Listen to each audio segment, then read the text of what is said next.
औज़ुबिल्लाहिमिनश्शैतानिर्रजीम बिस्मिल्लाहिर्रहमानिर्रहीम। Dear students, अस्सलामु अलैकुम वरहमतुल्लाहि वबरकातुहू। हम पढ़ रहे हैं इंडस्ट्रियल एज ऑफ इंडस्ट्रियलाइजेशन। आज का हमारा टॉपिक जो है वो hand labour and steam power.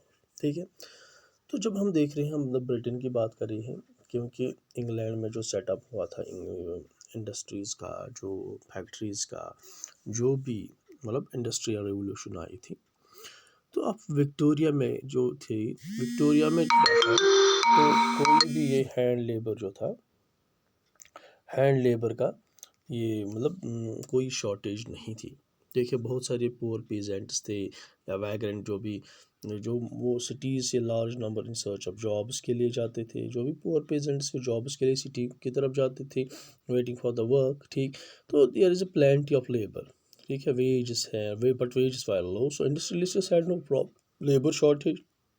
तो इंडस्ट्रीज को कोई प्रॉब्लम नहीं थी लेबर शॉर्टेज की या हाई वेज कॉस्ट की। ठीक, they did not want introduce the machines that get rid of human labour. तो ये नहीं चाहते थे कि हम इंट्रोड्यूस मशीन्स को इंट्रोड्यूस करें जिससे जो ह्यूमन लेबर है ये कम हो जाए और ह्यूमन इंसान को लेबर ना मिले, इंसान को ये जो नौकरी है, जो वेजेस हैं, ये कमाने में तकलीफ़ हो जाए।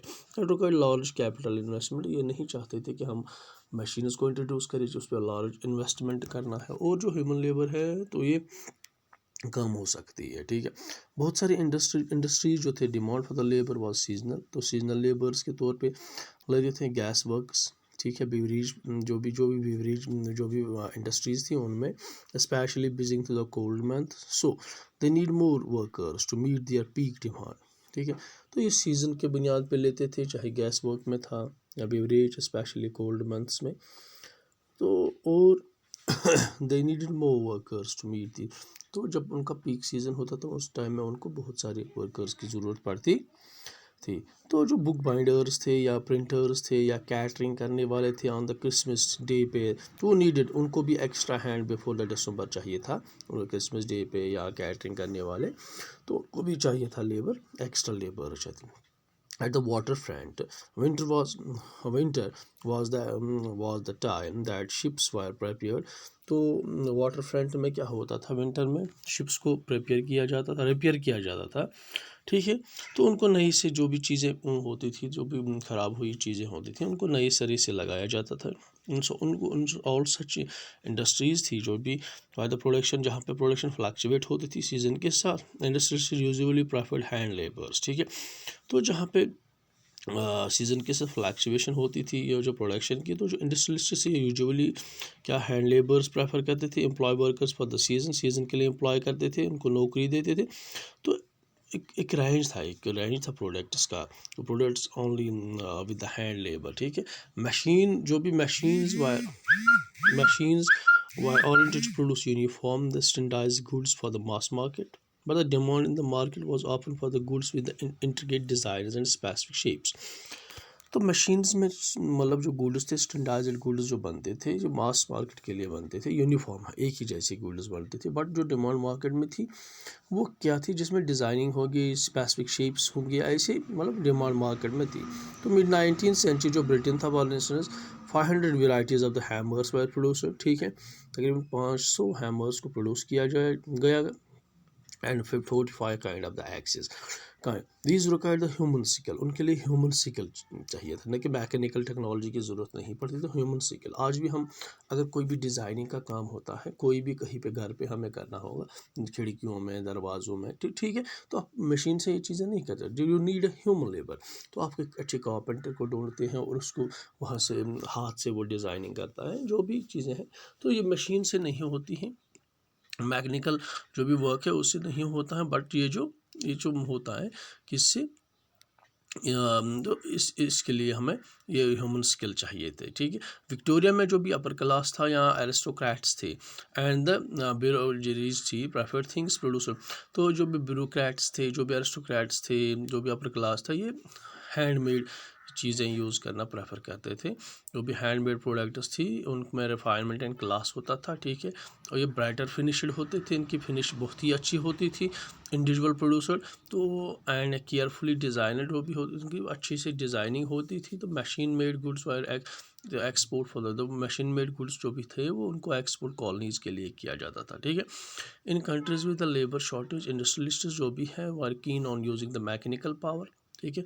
तो कंट्रीज़ विद द जहाँ पे लेबर शॉर्टेज होती थी वहाँ पे मतलब मैकेनिकल पावर का इस्तेमाल, मशीनों का इस्तेमाल किया जाता था। दैट जहाँ पे मतलब for the human labour can be minimum, जहाँ से ह्यूमन लेबर का मिनिमाइज़ किया जाए, कम इस्तेमाल होता था। This was the case in 19th century. America में होता था, ब्रिटेन में it has no hiring human hands, ठीक है।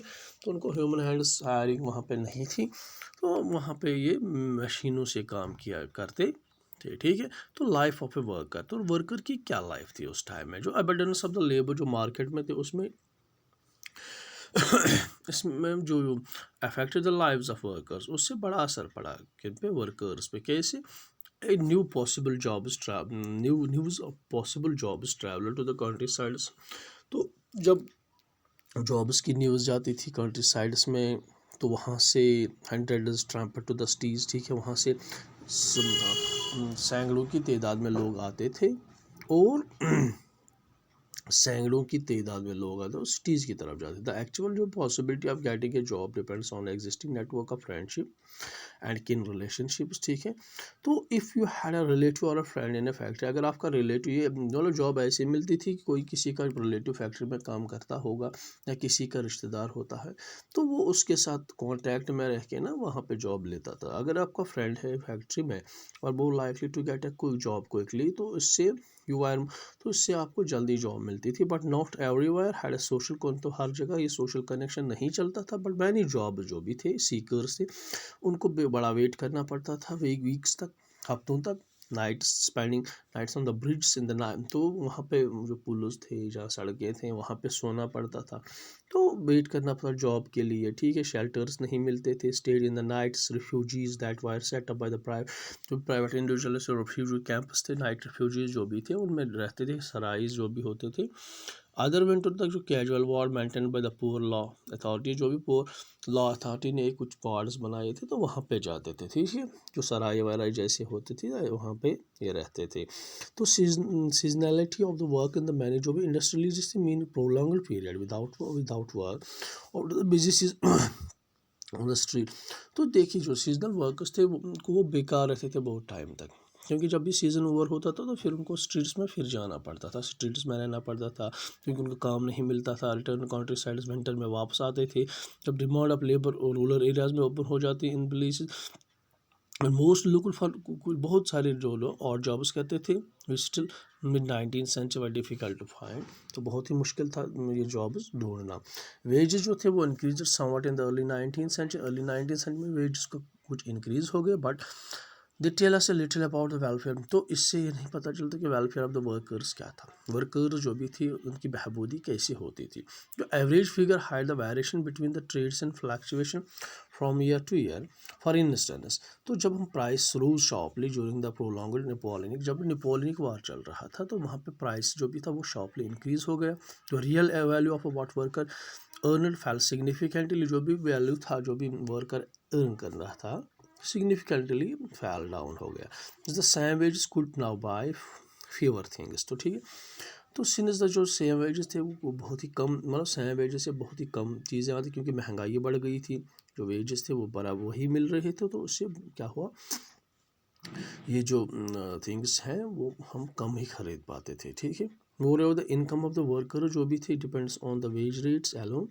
तो what was its critical was the period of employment, जो भी था ये period of employment, the number of the days of work determined the average daily income of the workers, ठीक है। तो at the best time till the mid 19th century about 10% of the urban जो भी population थी were extremely poor, जो भी 10% of urban population extremely poor थी।